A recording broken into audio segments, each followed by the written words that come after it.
Alright, so this is a video review for the game against Queen E. They're on Friday night, and we'll try to keep it pretty short within 15 minutes. But on this particular play here, we actually got two situations that we need to be aware of. One is trying to be too fancy, and we got caught in this a couple times last night. And you'll see right here, this player right here will, right there, oh, sorry, let me get my pen working here. There we go.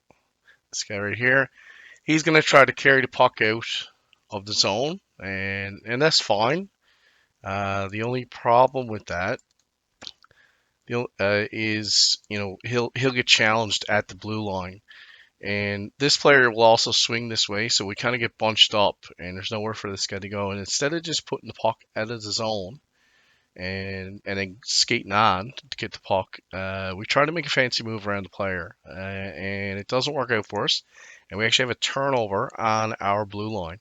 Now, I don't know if you guys are aware of this, but in this area here, basically, the 5-10 feet outside our blue line and 5-10 feet inside the blue line, whether it's the offensive zone or the defensive zone, is what's sometimes called the danger zone. And basically, if you lose the puck here and you cause a turnover, the chances are you're going to get scored on. So this is why it's so important that when you're in this area, whether we're breaking into the other team's zone or whether we're trying to get it out of our zone, we do not cough up the puck in this area. So let's just play it through here and see what happens. Right, so there you go. So, in all fairness to this player, he kind of got boxed in by his player and the Queenie player. But if we had just done a simple little play of put this puck off the boards into this area, and he had area here, there was open ice here. This Queenie player was coming on hard on him, and if he had just put that puck into that zone and skated through, he would have had that puck and he would have had speed going into the Queenie zone. Instead, we have a turnover on our blue line. And this actually causes us trouble. What you can see here is our two defensemen are out here, and they're starting to leave the zone because they can see what's going on here. And then all of a sudden they get a change direction, and they're kind of caught flat-footed. Now, luckily they're in position to think back, but you can see there's a Queenie player right here, and he's going to jump into the zone as well. So let's just play this forward and see what else happens. So here you go. So we recover. That's great. What I will point out here, here's the other part. Okay, stop right here. Here's the other issue we got. The puck is over here. We've got, I'm pretty sure there's a Queenie player up against the boards here. Another Queenie player here. You got your two defensemen. But look at this guy over here. No one is watching that guy over here.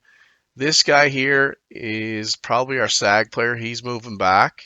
This defenseman is swinging down this way for some reason. This guy he's in good position because he's between the net and the puck.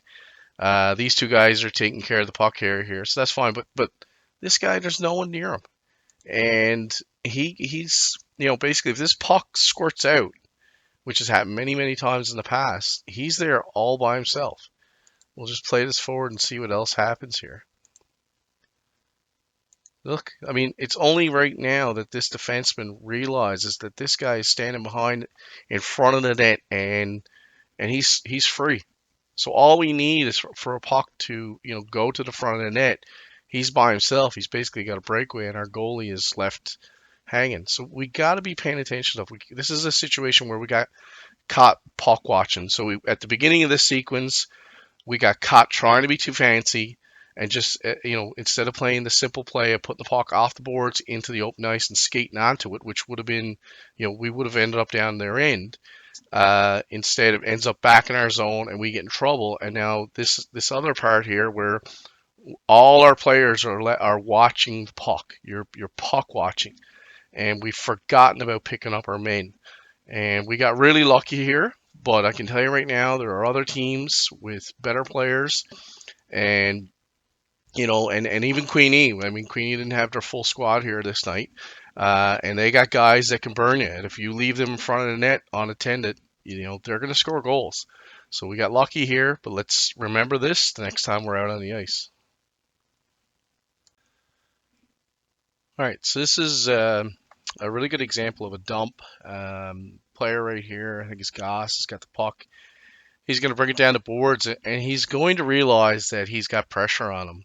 And instead of trying to carry the puck into the zone, he's just going to dump it, and it's going to be a good dump.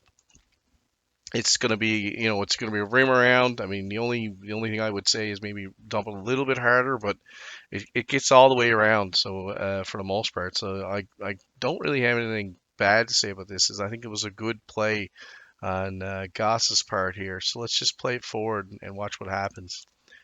Okay, so Goss right here, Goss recognizes he's got a player here challenging him. There's also a defenseman right here, so he realizes that, look, I'm not going to get around this guy most likely, or the chances are I'm not going to get around this guy and that guy. So the smarter thing to do here is to have a good hard dump, and he's going to try to rim it around the other side. Now, what should happen is that as these two guys, his teammate, his line partners here, see what he's doing, they should be making a beeline coming down here. One going hard, and then the other coming in high. And they actually do this pretty good. And then Goss also comes in around and provides support as well. So let's just play this forward and watch what the guys do here. Here we go. Here's the dump. And I will say, we gotta, I almost, one thing I will say about this is we gotta get on the puck faster. I mean, we're letting Queenie get to the puck first. This guy, number 14, he stops here and he lets the puck come up to him. Like, we should be blowing through here, picking up this puck. Goss is in a good position here. Canes is supporting the play. If the puck happens to get by Roach screen here, Luke, Canes is in a position to support him. But overall, it's a pretty good. It's a good situation. Let's keep playing forward. Here you go. There you go. So you could see that now Goss came over a little bit further here to provide more support. What I would say is that it probably a little bit too far here, Goss. Maybe stay around this area right here. We got already get a defenseman here, anyways. But this worked out really well. I mean, it was a good, smart dump. Whereas in previous years, we would have tried, and even earlier this year when we were during practice, we would try to work through guys. And Goss just he read the play really well. He realized that he wasn't going to get through these guys, or the chances are he wasn't going to get through these guys. So he dumped the puck really, really hard, rimmed it around the boards. We forced the play. We forced Queenie to cough the puck, and here we are. We end up with it. Let's just play it through and see what else happens here. So there you go. So all that play, that dump, resulted in an opportunity. Now, we didn't end up shooting the puck on net, but it's an opportunity, and it all came from a dump. There's so many other times when we get the puck and we're trying to make that move through three or four guys on their blue line, and we lose the puck and they transition, they go down the ice. So this is a perfect example of a really good dump. Um, if you've got open ice and you can carry the puck into the zone with possession, then yes, 100% carry the puck into the zone. You want to do that. But if you see you got bodies on you, you got numbers on you, there's guys between you and trying to get into the zone, instead of trying to work through these guys, just dump it in and then go get it. They're already flat-footed, and you've got the momentum going in that direction. This is why dump and chase is so popular. You watch it in the NHL. I mean, if they have possession of the puck and they have the opportunity to carry the puck into the zone, they will do it. They want to keep possession. It's a puck possession game. The longer you have puck possession, the more likely you're going to be successful. But if you're going to lose the puck by trying to carry the puck into the zone, that doesn't help either. So like I said, this is a really good example of a good dump. So good job there, guys.